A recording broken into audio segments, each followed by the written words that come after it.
जय हिंद साथियों, स्वागत है आप सभी का एक बार फिर से। उम्मीद है दोस्तों आप सभी बेहतरीन होंगे और आप सभी की तैयारी बहुत शानदार चल रही होगी।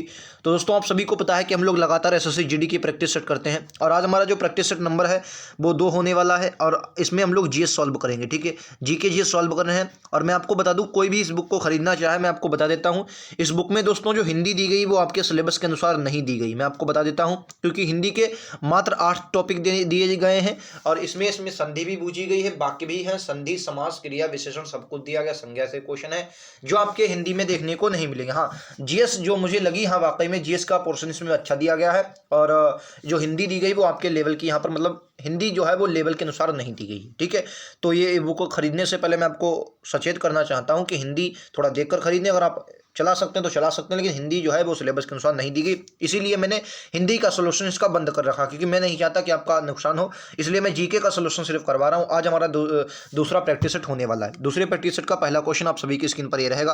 राइट आंसर क्या होगा आप सभी को बताना है। क्वेश्चन बताइए राइट आंसर क्या है। कह रहा अकबर का मकबरा निम्नलिखित में से किस स्थान पर स्थित है। शेरशाह का मकबरा भी आपके एग्जाम में दोस्तों कई बार पूछा गया, शेरशाह का बताएंगे कहाँ है। ठीक है, बाबर का भी मकबरा कई बार पूछा गया, बाबर का भी बताएंगे। ठीक है, तो राइट आंसर क्या होगा आप सभी को बताना है।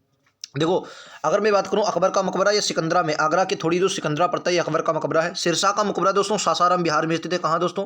सासाराम बिहार में स्थित है, कई बार एग्जाम में आया है। बाबर का मकबरा दोस्तों काबुल में स्थित है, अफगानिस्तान काबुल में स्थित है, याद रखेंगे। ठीक है, जैसे आपका हुमायूं का मकबरा बहुत बार पूछा जाता है, हुमायूं का, तो हुमायूं का मकबरा आप सभी को पता होना चाहिए, दिल्ली में ही स्थित है और दिल्ली जहांगीर का भी दिल्ली में ही स्थित है। क्लियर आप सभी को? बिल्कुल। अच्छा, अकबर के बारे में कुछ महत्वपूर्ण बातें आपको बता देता हूँ। अकबर ने सबसे पहले 1526 में पानीपत का द्वितीय युद्ध लड़ता है, गद्दी पर बैठता है। उसके बाद आप सभी को याद रखना है 1526 के बाद 1716, हाँ 1526 में युद्ध लड़ता है। ठीक है, 1564 में इसने जजिया कर को मुफ्त किया था। जजिया कर जो था इसने जजिया कर को समाप्त किया था। ठीक है, 1563 में दोस्तों इसने क्या किया, तीर्थ यात्रा कर, नहीं 1563 में शायद, हाँ 1563 में इसने दास प्रथा को समाप्त किया, नहीं तीर्थ यात्रा कर, हाँ 1563 में तीर्थ यात्रा का जो कर था, तीर्थ यात्रा का, उसे समाप्त किया था। ठीक है, अच्छा 1582 में याद रखेंगे दोस्तों इसने क्या किया था, दीन इलाही धर्म चलाया था। बहुत इंपॉर्टेंट है, दीन इलाही धर्म चलाया था, दीन इलाही। ठीक है, बहुत इंपॉर्टेंट है, आपके एग्जाम में पूछा था, दीन इलाही धर्म चलाया था। ये महत्वपूर्ण बातें आप सभी को याद रखनी है। ठीक है, चलिए अगले क्वेश्चन पर चलते हैं। अगला क्वेश्चन ये रहा आप सभी की स्क्रीन पर दोस्तों। कह रहा कौन सा वेद धार्मिक अनुसंधानों से संबंधित है। वेद से एग्जाम में आपके क्वेश्चन पूछे जाते हैं, कई बार एग्जाम में आया सबसे प्राचीन भी, तो क्या बोला जाए, सबसे प्राचीन वेद अगर पूछा है तो क्या बोलेंगे, सबसे प्राचीन ऋग्वेद है। ठीक है, अच्छा सामवेद, इसमें आपको सारे गामा पाधनी यानी गाने वगैरह जो सारे गामा पाधनी यहाँ आपको देखने को मिलता है। धार्मिक अनुसंधानों से संबंधित जो आपका यजुर्वेद देखने को मिलता है। अच्छा, कई बार एग्जाम में ये भी क्वेश्चन आया है कि वेद त्रय में कौन कौन से वेद शामिल हैं। जो वेद त्रय होता है मतलब 3 वेदों का समारोह वेद त्रय, उसमें यजुर्वेद, सामवेद और आपके यजुर्वेद, मतलब ऋग्वेद, सामवेद और यजुर्वेद शामिल है। जो वेद त्रय है कौन सी दोस्तों, वेद त्रय है, इसमें दोस्तों ये अथर्ववेद शामिल नहीं है। क्या बोलेंगे दोस्तों, शामिल नहीं है, याद रखेंगे एग्जाम में कई बार आया, अथर्ववेद जो है वेद त्रय में शामिल नहीं है। क्लियर आप सभी को, ये बातें आप सभी को याद रखनी है। आइए क्वेश्चन नंबर 23 पर चलते हैं, यानी कि 20 क्वेश्चन। और दोस्तों अपना लास्ट में स्कोर जरूर बताएंगे, 20 में से आपने कितने स्कोर किया तो आपको जरूर बताना। ठीक है, क्या निम्नलिखित में से किस समझौते को हिंदू मुसलमान मतभेदों को सुलझाना गया था। देखिए आप सभी को याद रखना चाहिए, इसे लखनऊ समझौता कहा जाता है। लखनऊ समझौता के लिए 2 इंपॉर्टेंट बातें सबसे पहले आपको याद रखना है, ये कब हुआ था तो क्या बोलेंगे 1916 में। ठीक है, कांग्रेस का अधिवेशन लखनऊ था, इसे लखनऊ समझौता 1916 के नाम से जाना जाता है। आपने सुना होगा 1907 का, 1907 में अधिवेशन हुआ था दोस्तों, 1907 में सूरत अधिवेशन हुआ था। सूरत कहाँ पर दोस्तों, कांग्रेस का सूरत अधिवेशन हुआ था 1907 में। और इसमें नरम दल, क्या दोस्तों, नरम दल और गरम दल, ये क्या हुए थे, दोनों अलग हो गए थे। ठीक है, जो अलग हो गए थे और वही दोनों दल जो थे वो 1916 में आपके फिर से एक हुए। ठीक है, अच्छा लखनऊ समझौता में ही कांग्रेस और मुस्लिम लीग, क्या दोस्तों, कांग्रेस और मुस्लिम लीग जो थे इनके बीच भी ये समझौता हुआ था। इसी मुख्य रूप से इसी समझौते को दोस्तों लखनऊ समझौता के रूप में जाना जाता है। उम्मीद है ये बात आप सभी को क्लियर होगी। ठीक है, अच्छा अगर मैं लखनऊ समझौते की बात करता हूँ तो इसकी जो हाँ इसकी क्या नाम, इसका लखनऊ समझौता, इसके क्या नाम, इसका कांग्रेस को 2 अध्यक्ष थे वो अंबिकाचरण मजूमदार थे, ये भी बात आप सभी को याद रखनी है। ठीक है, अच्छा पूना समझौता बहुत इंपॉर्टेंट है, 1932 में ये समझौता होता है। और ये इंपॉर्टेंट क्यों है, क्योंकि ये गांधी गांधी जी और डॉक्टर भीमराव अंबेडकर जी के मध्य हुआ था। डॉक्टर भीमराव अंबेडकर जी के मध्य हुआ था, ठीक है। पूना समझौता बहुत इंपॉर्टेंट है। हुआ कहाँ था? ये यरवदा जेल में हुआ था। यरवदा जेल के आसपास हुआ था, क्योंकि यरवदा जेल में उस वक्त गांधी जी थी और यही इन्होंने आमरण अनशन भी रखा था, ठीक है, भूख हड़ताल कर दी थी। तो 1932 में पूना समझौता आप सभी को याद रखना है, ठीक है। गांधी रिफाइनरी समझौता बहुत इंपॉर्टेंट है, 1931 में हुआ था गांधी रिफाइनरी समझौता, आपके एग्जाम के लिए बहुत इंपॉर्टेंट है, ठीक है, जो कि आपके एग्जाम में पूछा जाता है। आइए अगले क्वेश्चन पर चलते हैं। ये लीजिए आपका अगला क्वेश्चन, क्या शिव गुफा कहाँ स्थित है? इंपॉर्टेंट है। अजंता गुफाएं, एलोरा गुफाएं, एलिफेंटा गुफाएं आप सभी को अजंता गुफाएं और एलोरा गुफाएं आप कह सकते हैं महाराष्ट्र के संभाजी नगर में, क्योंकि पहले इसका नाम औरंगाबाद था, औरंगाबाद को नाम बदलकर संभाजी कर दिया गया। इंपॉर्टेंट है, करंट से रिलेटेड आप सभी को याद रखनी, ठीक है। तो जो शिव की गुफाएं हैं ये आपके एलिफेंटा की गुफाओं में स्थित है। कहां पर दोस्तों? एलिफेंटा की गुफाएं में स्थित है शिव गुफा। अच्छा, इंपॉर्टेंट है, आप याद रखेंगे। अच्छा, एलोरा की जो गुफा है, एलोरा की, यहाँ पर कृष्णदेव प्रथम ने एक शिव मंदिर बनवाया था, जो चट्टानों को काट कर बनाया गया था, जिसे कैलाश मंदिर कहा जाता है, ठीक है, जिसे कैलाश मंदिर कहा जाता है। कैलाश मंदिर, हालांकि कैलाश मंदिर कई है, लेकिन जो कैलाश मंदिर चट्टानों को काट कर एलोरा गुफा में बनाया गया है, वो कृष्ण प्रथम ने बनवाया था। ये आपका कृष्ण प्रथम इंपॉर्टेंट है, राष्ट्रकूट शासक था। कौन दोस्तों? जो कृष्ण प्रथम था, ये राष्ट्रकूट शासक था, ठीक है। आइए अगले क्वेश्चन पर चलते हैं दोस्तों। अगला क्वेश्चन ये रहा, क्या जुलाई 2022 में देश का पहला ग्रीन हाइड्रोजन प्रोजेक्ट कहाँ लगाया गया है? करंट का क्वेश्चन है और इंपॉर्टेंट हो सकता है। जुलाई 2022 में दौरान देश का पहला ग्रीन हाइड्रोजन प्रोजेक्ट कहाँ लगाने की घोषणा की गई? तो आपको याद रखना, ये मथुरा में लगाए जाने की घोषणा की है। यूपी का शहर है मथुरा, आप सभी को याद रखना, मथुरा में, ठीक है। आइए अगले क्वेश्चन पर चलते हैं। ये लीजिए, क्या उत्तर प्रदेश में संसदीय सीटों की संख्या कितनी है? वो भी राज्यसभा की। देखिए, राज्यसभा बूझे या आपकी लोकसभा बूझे, क्या बूझे? लोकसभा। तो लोकसभा बूझे या राज्यसभा, आप सभी को याद रखना है, लोकसभा और राज्यसभा सबसे ज़्यादा जो सीटें हैं वो आपकी यही, मतलब यही यूपी के ही। और यूपी में जो राज्यसभा की सीटें हैं वो 31 हैं। यूपी में राज्यसभा की सीटें 31 है और लोकसभा की 80।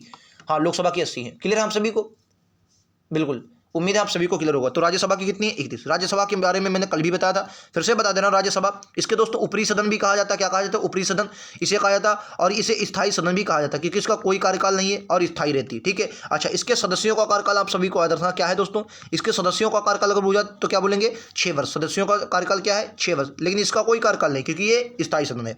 अनुच्छेद की बात करें तो अनुच्छेद 81 में इसका वर्णन है, और सदस्य संख्या की बात करें तो वर्तमान में 250 इसमें सदस्य संख्या रखी गई है। क्लियर है आप सभी को? आइए अगले क्वेश्चन पर चलते हैं। ये लीजिए आपका अगला क्वेश्चन, क्या भारत के राष्ट्रपति को उनके पद से कौन हटा सकता है? देखिए, इंपॉर्टेंट कुछ आर्टिकल में राष्ट्रपति से बताता हूं, जैसे 52वें राष्ट्रपति के पद की चर्चा की गई, आप सभी को याद रखना है। अनुच्छेद 53 आपको इंपॉर्टेंट है। अनुच्छेद 53 में राष्ट्रपति कार्यपालिका का प्रमुख होगा, मतलब ये कह सकते हैं कि जो राष्ट्रपति हैं उनकी कार्यपालिका जो शक्तियां दी गई हैं वो अनुच्छेद 53 में दी गई हैं। उसके बाद इंपॉर्टेंट, हालांकि 54-55 बहुत आर्टिकल राष्ट्रपति से संबंधित है, लेकिन ये इंपॉर्टेंट है इसके बाद 60, क्योंकि 60 में दोस्तों शपथ की प्रावधान किया गया है, ठीक है। उसके बाद 61 तो बहुत इंपॉर्टेंट है, क्योंकि अनुच्छेद 61 में दोस्तों महाभियोग कहा गया। अच्छा, महाभियोग क्या है इसके बारे में अभी मैं आपको बताता हूं, ठीक है। ये महाभियोग इंपॉर्टेंट है। अनुच्छेद 72 ये भी इंपॉर्टेंट है, क्योंकि राष्ट्रपति की क्षमादान शक्ति, जैसे राष्ट्रपति जो है दोस्तों किसी को मृत्युदंड माफ कर सकते हैं, उनकी सजा को कम कर सकते हैं, अगर सुप्रीम कोर्ट ने या हाई कोर्ट ने किसी ने भी आदेश दिया हो, ठीक है। तो अनुच्छेद 72 के तहत राष्ट्रपति उसे क्षमादान दे सकते हैं। एक अनुच्छेद 23 बहुत इंपॉर्टेंट है, 1, 2, 3, ये क्या है सर? ये राष्ट्रपति का अध्यादेश होता है। अध्यादेश सर क्या होता है? अध्यादेश जो दोस्तों होता है ये अल्पकालिक कानून होता है, यानी कुछ समय के लिए पारित किया जाता है अध्यादेश, ठीक है। अनुच्छेद 123 में रखा जाता है, ठीक है। ये बातें आप सभी को याद रखनी है, इंपॉर्टेंट है आपके लिए। अच्छा, अब बात करते हैं राष्ट्रपति को उनके पद से कौन हटा सकता है, ठीक है। देखो, राष्ट्रपति जो होता है इसका जो चुनाव होता है वो लोकसभा और राज्यसभा के निर्वाचित सदस्य मिलकर करते हैं। अच्छा, इनको हटा सकती है राज्यसभा या लोकसभा, मतलब संसद कह सकते हैं, संसद हटाएगी। क्यों? सिर्फ और सिर्फ अनुच्छेद 61 के तहत इन पर महाभियोग प्रक्रिया चलाई जाती है। महाभियोग प्रक्रिया चलाने के लिए आप सभी को याद रखना है 14 दिन पहले मोहलत दी होती है। अच्छा, क्यों हटा सकते हैं? तो मैं आप सभी को बता दूं, देखिए, राष्ट्रपति जो होते हैं उन्हें महामहिम कहा जाता है, यानी कि भारत के या देश के प्रथम नागरिक होते हैं, यानी कि वो ऐसा माना जाता है कि वे कोई गलत काम कर ही नहीं सकते। इसलिए सिर्फ और सिर्फ राष्ट्रपति को संविधान के उल्लंघन के आधार पर, याद रखें, कब हटाया जा सकता है दोस्तों? संविधान के उल्लंघन के आधार पर सिर्फ और सिर्फ इन्हें हटाया जा सकता है, ठीक है, महाभियोग की प्रक्रिया से। और इन्हें 14 दिन पहले, राष्ट्रपति जी को 14 दिन पहले मोहलत दी होती है। अगर, और अच्छा, ये महाभियोग कहाँ लाया जा सकता है? ये दोस्तों लोकसभा या राज्यसभा किसी भी सदन में लाया जा सकता है महाभियोग। और अगर महाभियोग पारित हो जाता है तो ये राष्ट्रपति जी अपने इनका मतलब अपने पद से इस्तीफा दे देंगे, और 6 माह के अंदर पुनः राष्ट्रपति नियुक्त होगा, उसका चुनाव राष्ट्रपति होगा, और जब तक उपराष्ट्रपति, राष्ट्रपति के रूप में कार्य करेगा। ठीक है, उम्मीद है आप सभी को यह बात क्लियर हो गई होगी। आइए अगले क्वेश्चन पर दोस्तों चलते हैं। ये लीजिए आपका अगला क्वेश्चन, क्या सूर्य पृथ्वी के चारों ओर घूमती है, इस सिद्धांत को पेश करने वाले प्रथम व्यक्ति कौन थे? अल्बर्ट आइंस्टीन, आप सभी को पता है, E = mc² दिया। गैलीलियो, कॉपरनिकस या आपके न्यूटन। अच्छा, गैलीलियो दूरबीन का आविष्कार किया था, कॉपरनिकस इस क्वेश्चन का राइट आंसर, और न्यूटन ने तो अपने नियम दिए थे। तो राइट आंसर क्या होगा? सी दोस्तों होगा। क्वेश्चन अगला देखते हैं, क्वेश्चन नंबर 29। देखिए दोस्तों, मुझसे कल गलती हो गई थी, पुर्तगाल की राजधानी में डब्लिन बता रहा है। डब्लिन दोस्तों पुर्तगाल की राजधानी नहीं होती। ठीक है, पुर्तगाल की राजधानी आप सभी को बताना है। 4 ऑप्शन है, Lisbon, Minsk, Vienna, Buenos Aires. Buenos Aires मैंने कल भी बताया था, अगर कल की वीडियो आपने नहीं देखी देख लीजिए, बहुत इंपॉर्टेंट है, मैंने आप सभी के बहुत विस्तार से उसमें भी समझाया है। ब्यूनस आयर्स दोस्तों ये अर्जेंटीना की है, अर्जेंटीना। ठीक है, अर्जेंटीना। ठीक है, अर्जेंटीना। अच्छा, अर्जेंटीना में घास के मैदान पाए जाते हैं, इन्हें आपको याद रखना है, इन्हें वेल्ड कहा जाता है। क्या कहा है? Sorry, pampas. अर्जेंटीना में जो घास के मैदान, इन्हें पंपास कहा जाता है, बहुत इंपॉर्टेंट है और एग्जाम में पूछा जाता है। ठीक है, पंपास कहा जाता है। वियना, ये ऑस्ट्रिया की राजधानी। ऑस्ट्रेलिया और ऑस्ट्रिया में फर्क है। ऑस्ट्रिया दोस्तों ये यूरोप का शहर है। कहाँ का दोस्तों? यूरोप का शहर, यूरोप महाद्वीप का शहर। और ऑस्ट्रेलिया खुद का है, मतलब ऑस्ट्रेलिया जो है वो ऑस्ट्रिया महाद्वीप का है। ठीक है, ओशनिया महाद्वीप का है, और जो ऑस्ट्रिया है ये यूरोप का है। मिस्क, ये दोस्तों मिस्क वेनेजुएला, हाँ वेनेजुएला की राजधानी। कहाँ के? वेनेजुएला की राजधानी। वेनेजुएला की राजधानी कौन सी? मिन्स्क है। अच्छा, लिस्बन, ये पुर्तगाल की राजधानी लिस्बन। ठीक है, और ये किस नदी के किनारे है? कई बार याद, ये टगस नदी के किनारे। जो लिस्बन है ये टगस नदी के किनारे है, इंपॉर्टेंट है, याद रखें। किसके किनारे है दोस्तों? टगस नदी के किनारे है, इंपॉर्टेंट है, आप सभी को याद रखना है। ठीक है, इंपॉर्टेंट है, आप सभी को याद रखना। उम्मीद है आप सभी को क्लियर होगा। दोस्तों आप जीएस पढ़ेंगे, कोई भी पढ़ा सकता है क्वेश्चन के आंसर के रूप में, लेकिन जो मैं आपको सोल्यूशन दे रहा हूं, उम्मीद है आपको एक क्वेश्चन के साथ 2-2, 3-3 क्वेश्चन भी क्लियर हो रहे होंगे। ठीक है, अगला क्वेश्चन दोस्तों, भौतिक मात्रा जड़ की इकाई क्या है? इंपॉर्टेंट है, मीटर पर सेकंड, मीटर सेकंड, मीटर प्रति सेकंड घन, या मीटर पर सेकंड वर्ग, या मीटर पर सेकंड। तो राइट आंसर क्या होगा? मीटर पर सेकंड क्यूब, यानी कि घन। राइट आंसर बी होगा। आइए अगले पर चलते हैं। ये लीजिए, क्या हाल ही में किस राज्य सरकार ने नारी को नमन योजना शुरुआत की? नारी को नमन योजना एक बहुत इंपॉर्टेंट योजना है, पर्वतधारा। बहुत इंपॉर्टेंट है, हिमाचल प्रदेश की पर्वतधारा योजना। कहाँ की? पर्वतधारा योजना हिमाचल प्रदेश की। उत्तराखंड की हिम प्रहरी, बहुत इंपॉर्टेंट है, एग्जाम के लिए बहुत इंपॉर्टेंट है, हिम प्रहरी, हिम प्रहरी। ठीक है, हिम प्रहरी। अच्छा, एक अम्मा और बहिनी योजना बहुत फेमस थी, अम्मा और वहिनी, ये कहाँ की है? बहिनी योजना। ये दोस्तों याद रखें, एक सिक्किम की है। कहाँ की दोस्तों? ये सिक्किम की है। ये इंपॉर्टेंट, सभी की सभी योजनाएं आपकी इंपॉर्टेंट है। अम्मा और बहिनी योजना कहाँ की है? सिक्किम की। मैं आपको एक क्वेश्चन के साथ 2-2, 3-3 क्वेश्चन करवा रहा हूँ, और गारंटी आपको जिस इससे बेहतरीन कोई नहीं पढ़ा सकता। मैं ये नहीं कहता कि मैं गलत भी नहीं पढ़ाऊंगा, क्योंकि मैं जो क्वेश्चन आएगा मैं उसी तरीके का पढ़ा रहा हूँ। ये भी नहीं कि आया ये क्वेश्चन आप उसका सोल्यूशन इधर उधर दे रहे हैं तो आपका दिमाग भी भटक सकता है। ठीक है, लेकिन मैं आपको किस तरीके का पढ़ाऊंगा जो आपके, देखिए ये जैसे योजना आदि, नारी को नमन योजना, तो मैंने आपको पर्वतधारा बताई, अम्मा और बहिनी बताई, हिम प्रहरी बताई, और जो अब नारी को नमन है ये भी हिमाचल प्रदेश की योजना है। ठीक है, तो ये आपको मतलब होना चाहिए। ठीक है, कुछ योजना है। और एक चिरंजीवी योजना है, राजस्थान की बहुत फेमस योजना है, स्वास्थ्य बीमा से संबंधित है, तो आपको याद रखना चिरंजीवी योजना। कहाँ की? राजस्थान की। आइए नेक्स्ट क्वेश्चन, क्वेश्चन नंबर 32 पर चलते हैं। 40 क्वेश्चन है, मतलब 20 से 40 तक क्वेश्चन है, 20 क्वेश्चन है इस बुक में, 20 से नंबर से दिया गया है, तो अपना स्कोर जरूर बताएंगे। ठीक है, किसी शरीर में भार डब्ल्यू किस सूत्र से बनाया जा सकता है? तो डब्ल्यू बराबर एम बी गलत है, डब्ल्यू बराबर एम एस भी गलत है, डब्ल्यू बराबर एम जी, डब्ल्यू बराबर क्या होगा दोस्तों? M G. ठीक है, ऑप्शन नंबर डी के साथ जाएंगे, क्या होगा? डी। ठीक है, क्लियर है आप सभी को? आइए नेक्स्ट, क्या निम्नलिखित में से कौन सी तरंगों को ध्रुवित नहीं किया जा सकता? रेडियो तरंगे, परावैंगनी तरंगे, अवरक्त तरंगे, तो एक ही प्रकार की, इन्हें प्राश्रव्य तरंगे कहते हैं। प्राश्रव्य तरंगे, एक होती है श्रव्य तरंगे, एक होती है प्राश्रव्य तरंगे, और एक होती है अपश्रव्य तरंगे शायद होती है। तो प्राश्रव्य तरंगे जो होती है इंपॉर्टेंट होती है, आप सभी को याद रखना है, इनको ध्रुवित नहीं किया जा सकता। साइंस का क्वेश्चन है। अगला क्वेश्चन देखते हैं, निम्नलिखित में से किसका सबसे कम गलनांक होता है? जिनान, बेरिलियम, आयोडीन या मैग्नीशियम? तो राइट आंसर क्या होगा? जिनान होगा। ठीक है, जिनान इस क्वेश्चन का राइट आंसर है, विकल्प उत्तर ए के साथ जाएंगे। अगला क्वेश्चन कह रहे हैं कि काली मिर्च का पौधा क्या है? झाड़ी है, छोटा वृक्ष है, या बेल है, या पेड़ है? तो राइट आंसर क्या है? झाड़ी। अच्छा, कई बार एग्जाम में भी काली मिर्च कहाँ से प्राप्त होती है? फूल के किस भाग से काली मिर्च प्राप्त होती है? तो ऊपर एक फूल के रूप में, ये फूल के ऊपर होती है, आपको याद रखना। ठीक है, चलिए आइए क्वेश्चन अगला। क्या गांधी जी को राम राज्य की संकल्पना क्या थी? गांधी जी की जो राम राज्य संकल्पना थी ये क्या थी? देखो, गांधी जी हमेशा चाहते थे जो देश हो उसका राष्ट्रीयकरण हो, और सबसे इंपॉर्टेंट ये पंचायतों को बहुत इन्होंने इंपॉर्टेंट दी। तो इसीलिए पंचायतों में जो आपके डीपीएसपी है, डीपीएसपी में राज्य के नीति निर्देशक तत्व, उनमें क्या रखा गया? अनुच्छेद 40 को रखा गया, अनुच्छेद 40, जिसमें पंचायतों की गठन की बात की गई। क्या है दोस्तों? पंचायतों के गठन की बात की गई है, ये किसमें? अनुच्छेद 40 में। ठीक है, साथ ही में आप सभी को बता दूं, गांधी जी के जितने भी आंदोलन है समझिएगा। देखो, पहली बात, ये 1915 में तो भारत आए, 1917 में सबसे पहले इन्होंने क्या चलाया? चंपारण सत्याग्रह, इंपॉर्टेंट है, चंपारण सत्याग्रह। फिर इनके बाद चंपारण के बाद चंपारण, फिर खेड़ा चला, फिर अहमदाबाद। इतने इंपॉर्टेंट नहीं जितना इंपॉर्टेंट चंपारण है, ठीक है, चंपारण इंपॉर्टेंट है। खेड़ा और सत्याग्रह भी आपको, खेड़ा सत्याग्रह 1918 और अहमदाबाद मिल हड़ताल भी 1918, ठीक है। उसके बाद सबसे मोस्ट इंपॉर्टेंट इनका याद रखना 1920 में आपका असहयोग आंदोलन, बहुत इंपॉर्टेंट। असहयोग, एक मिनट दोस्तों, असहयोग, असहयोग आंदोलन बहुत इंपॉर्टेंट है। 1922 में ये बंद हो गया था, ये भी याद रखेंगे। 1922 में इसको स्थगित कर दिया गया था असहयोग आंदोलन को, ठीक है। फिर उसके बाद चला था असहयोग आंदोलन के बाद 1930 में सविनय अवज्ञा, ठीक है, सविनय अवज्ञा बहुत इंपॉर्टेंट है, सविनय अवज्ञा, ठीक है। फिर 1931 में इसे बंद कर दिया गया, फिर 1932 में फिर से द्वितीय सविनय अवज्ञा चला था, लेकिन वो इंपॉर्टेंट नहीं, ये आपको याद रखना है। उसके बाद 1942 वाला याद रखना है, इसे कहते हैं भारत छोड़ो आंदोलन। क्या कहेंगे दोस्तों? इसे कहते हैं भारत छोड़ो आंदोलन। क्या कहेंगे दोस्तों? भारत छोड़ो आंदोलन, ठीक है, आंदोलन। उम्मीद है यहाँ से एक क्वेश्चन कोई ना कोई आपके एग्जाम में जरूर पूछ लिया जाएगा, ठीक है। अब बात करते हैं कि गांधी जी राज्य की संकल्पना जो थी वो क्या थी, तो क्या बोलेंगे? राज्यविहीन समाज। कैसा? राज्यविहीन समाज, ऑप्शन नंबर सी। आइए क्वेश्चन 39 के लॉरेंज वक्र क्या दर्शाता है? इकोनॉमिक्स का क्वेश्चन, मुद्रास्फीति, बेरोजगारी, आय वितरण या गरीबी। तो लॉरेंज वक्र है ये आय वितरण, मतलब आय विषमता को दर्शाता है, किसके पास कितनी आय है और किसके पास नहीं, तो आय विषमता को लॉरेंज वक्र दिखा है। अच्छा, ये फिलिप वक्र है, इंपॉर्टेंट है, ये मुद्रास्फीति से संबंधित है, ठीक है, बेरोजगारी और मुद्रास्फीति के बीच संबंध दर्शाता है कौन? फिलिप वक्र, वो भी इंपॉर्टेंट है, ठीक है। अगला क्वेश्चन नंबर 38 कह रहा है निम्नलिखित में से 7 जुलाई 2022 को केंद्रीय गृह मंत्री ने वीडियो कॉन्फ्रेंसिंग के माध्यम से स्वामी रामानुजाचार्य की स्टैचू ऑफ पीस का अनावरण किया है। ये कहाँ पर है?